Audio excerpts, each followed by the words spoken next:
ગુજરાતમાં હાલ દિવાળી પછી કમોસમી વરસાદ માવઠાએ ખેડૂતોની કમર તોડી નાખી છે।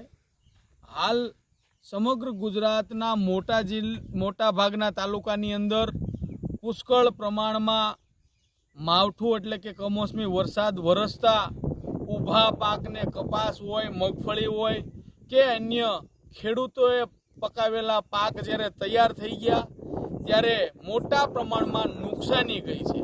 પલળી ગયો પાક, બગડી ગયો। ખેડૂતોને તો નુકસાની ગઈ, સાથોસાથ પશુપાલકોને જે ઘાસચારો જે પશુઓના કોળિયા મોઢા સુધી આવ્યા એ તમામ વસ્તુ બગડી ગઈ છે।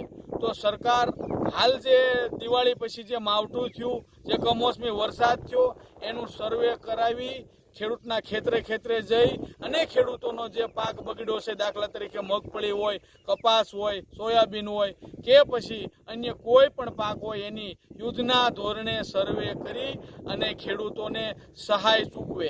એક બાજુ પૂરતા પ્રમાણમાં ખેડૂતોને ભાવ નથી મળતા, સીસીઆઈ દ્વારા એટલે કે ટેકાના ભાવે મગફળીની ખરીદી શરૂ થતી નથી, કપાસની ખરીદી ચાલુ થતી નથી, ત્યારે ખેડૂત ખૂબ મુશ્કેલીમાં હોય। એવામાં જ્યારે કુદરતી માર, જ્યારે માવઠાનો માર હોય ત્યારે ખેડૂત સેવા સંગઠન ગુજરાતના માધ્યમથી સરકારને અમે અપીલ કરીએ છીએ વહેલામાં વહેલી તકે સર્વે કરી અને ખેડૂતોને આ જે પાક નુકસાની ગઈ છે એનું વળતર ચૂકવવામાં આવે। હા, સેટેલાઇટ દ્વારા રિપોર્ટ દેવામાં આવે છે, એના વિશે શું કહેશો? સેટેલાઇટ દ્વારા જે સર્વે કરવામાં આવે છે એમાં પૂરેપૂરું સર્વે કરવામાં આવતું નથી।